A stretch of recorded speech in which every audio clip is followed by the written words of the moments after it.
Je vous le disais dans ce journal, Israël et les États-Unis ont lancé des attaques contre l'Iran ce samedi, avec des frappes aériennes et des explosions signalées à Téhéran et dans d'autres villes iraniennes.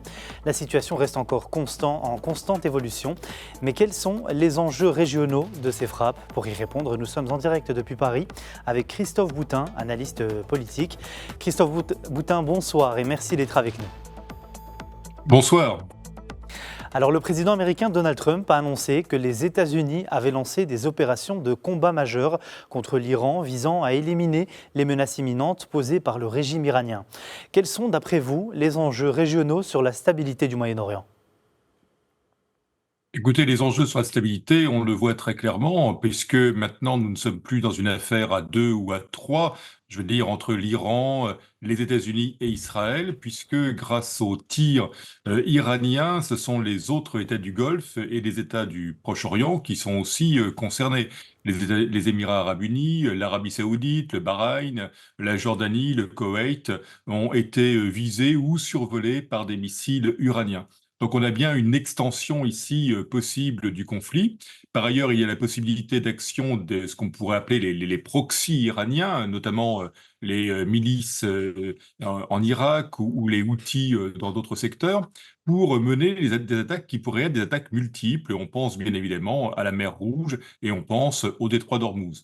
Cette crainte de l'embrasement va aussi, dans l'hypothèse où le conflit continue et se développe, on pourrait envisager les craintes des États voisins de l'Iran, s'il y a une guerre civile, par exemple, en Iran, s'il y a des personnes déplacées, s'il y a des gens qui fuient le pays et qui vont se réfugier à l'étranger, ça va provoquer effectivement une crise humanitaire importante.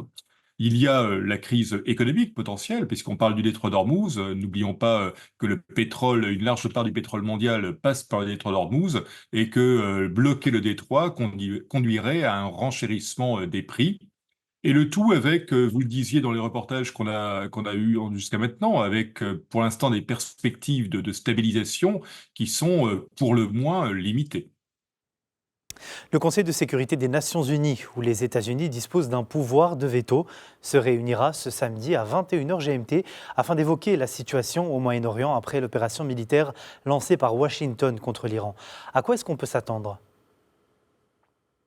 Bien, malheureusement, peut-être pas à grand-chose, car si vous voulez, bien sûr, les États-Unis vont participer à la réunion, ils ont un droit de veto, mais parmi les membres permanents du Conseil de sécurité, il y a bien sûr la France, la Grande-Bretagne, les États-Unis, mais il y a aussi la Russie et la Chine. Or, la Russie et la Chine étaient engagées ces derniers temps dans une perspective de coopération avec l'Iran, avec notamment des manœuvres communes Russie, Chine et Iran qui avaient eu lieu à proximité du détroit d'Ormuz, justement.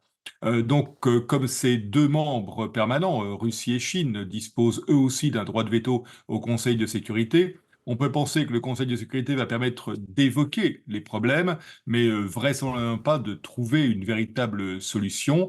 L'ONU ici retrouve sa puissance de dialogue une nouvelle fois. C'est ce que souhaite d'ailleurs son secrétaire général, M. Guterres. Mais le dialogue ne veut pas dire la décision et ne permettra sans doute pas de permettre une solution rapide onusienne proposée à ce conflit. Les États-Unis, on l'a vu, ont soutenu l'attaque Israël et déployé des forces militaires dans la région afin de soutenir Israël. Quels sont les objectifs réels de ces attaques israéliennes et américaines contre l'Iran ? Bien écoutez, vous l'avez dit dans vos reportages très, très justement, nous ne sommes plus ici dans des attaques qui soient limitées au seul problème du développement du nucléaire iranien, des frappes destinées en travaillant sur les usines dans lesquelles on essaye d'enrichir l'uranium et dans lesquelles il y a peut-être une possibilité de création d'une arme atomique. Nous sommes ici véritablement dans des frappes qui visent à déstabiliser le régime lui-même, des frappes qui visent à décapiter la direction iranienne. D'ailleurs, manifestement ici, on a utilisé une réunion du Conseil de sécurité nationale iranien qui était prévue pour pouvoir frapper des cibles qui soient des cibles sécuritaires, aussi bien gardien de la Révolution, le guide suprême a été visé, on ne sait pas, le bruit court, M. Netanyahou disait qu'il était peut-être mort à l'heure actuelle, en tout cas on a un doute effectivement sur le sujet, et c'est toute une partie de l'appareil de direction de l'Iran que l'on cherche à frapper.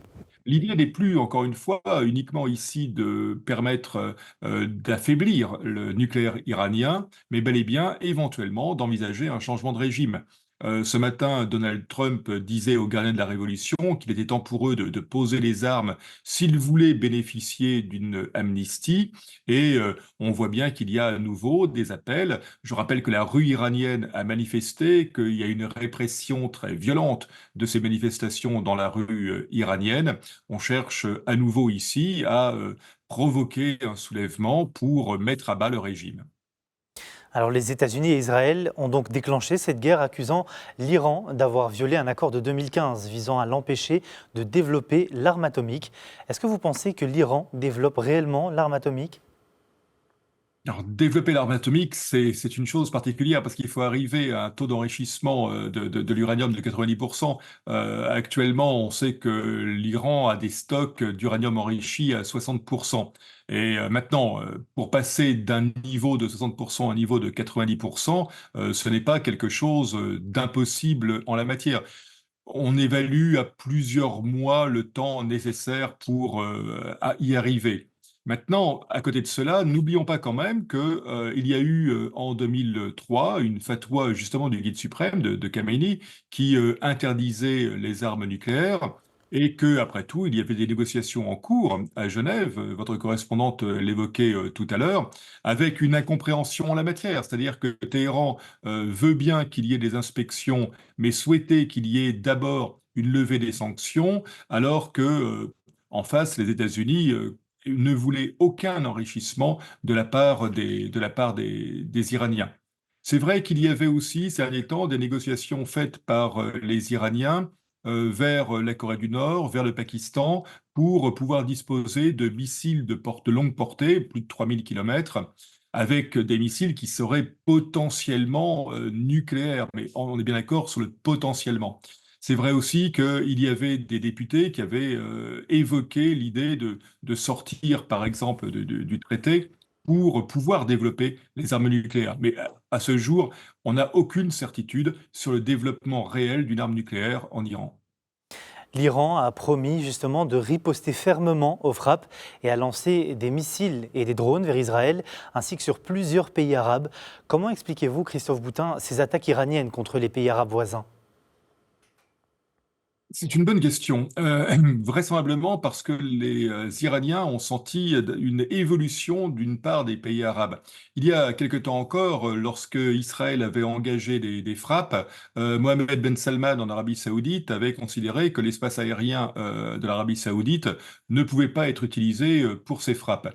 Ici, on a manifestement une potentialité qui a été laissée pour ces frappes. Par ailleurs, n'oublions pas qu'au Bahreïn, n'oublions pas qu'au Qatar, il y a des bases américaines. Donc ce sont les pays qui abritent ces bases américaines qui sont aussi visés par cette riposte iranienne. C'est un élément d'explication, je crois, assez important en la matière. L'Iran a voulu, alors l'Iran n'a pas réussi actuellement à frapper les bases américaines, il les a visées au Bahreïn, c'est assez clair. Mais il frappe effectivement des États dont il a conscience qu'ils ont soutenu, qu'ils pourraient soutenir les frappes en cours.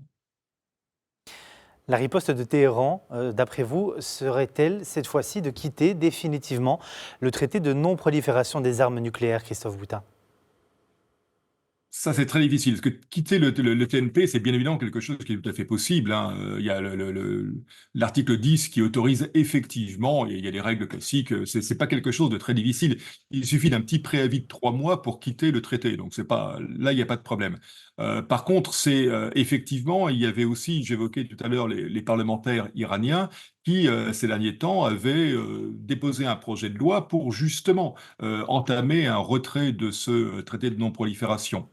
Les conséquences du retrait seraient effectivement de permettre cette fois un enrichissement supplémentaire. On pourrait passer de 70 à 90%. On pourrait envisager de créer une arme nucléaire.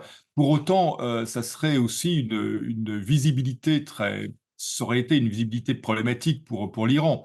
Et d'ailleurs, à Téhéran, il y a très clairement une division entre des conservateurs qui souhaitaient cette sortie du TNP et puis en face des modérés qui, eux, au contraire, souhaitaient y rester pour permettre aux négociations qui, vous le disiez dans vos reportages, étaient en cours à Genève sous l'égide du sultanat d'Oman pour permettre à ces négociations de progresser. Le retrait aurait été perçu comme un élément stratégique majeur. Avant de conclure, les États-Unis et l'Iran, on le sait, ont engagé des négociations indirectes afin de tenter de résoudre la crise. Mais après ces frappes, peut-on parler d'un échec pour le processus diplomatique? Et quelles sont, d'après vous, les perspectives de résolution du conflit? Ben, écoutez, d'échec diplomatique, oui, effectivement. Votre correspondante posait tout à l'heure la question de savoir si ces éléments diplomatiques n'avaient pas été finalement un rideau de fumée pour déguiser des frappes. Ça, c'est une question qu'il est permis de poser, mais en tout cas, échec de la diplomatie, c'est certain. D'autant plus qu'actuellement, comme je le disais, on n'est plus du tout dans des frappes qui sont uniquement dirigées contre l'appareil de production nucléaire iranien, mais bel et bien contre le régime lui-même, visant à décapiter le régime. Dans ce cadre-là, vous comprenez qu'engager une négociation, on est plus dans un changement de régime, dans la perspective d'un changement de régime, que dans la perspective d'une négociation. La diplomatie peut-elle encore agir? Oui, elle peut toujours agir. Il peut y avoir effectivement une pression d'autres États, la Chine, la Russie, pour ramener autour d'une table de négociation et éviter l'escalade au Proche et au Moyen-Orient. Mais actuellement, ça n'en prend pas la direction. Merci beaucoup Christophe Boutin pour votre analyse et d'avoir répondu à toutes nos questions. Je rappelle que vous êtes analyste politique et que vous étiez en direct avec nous depuis Paris.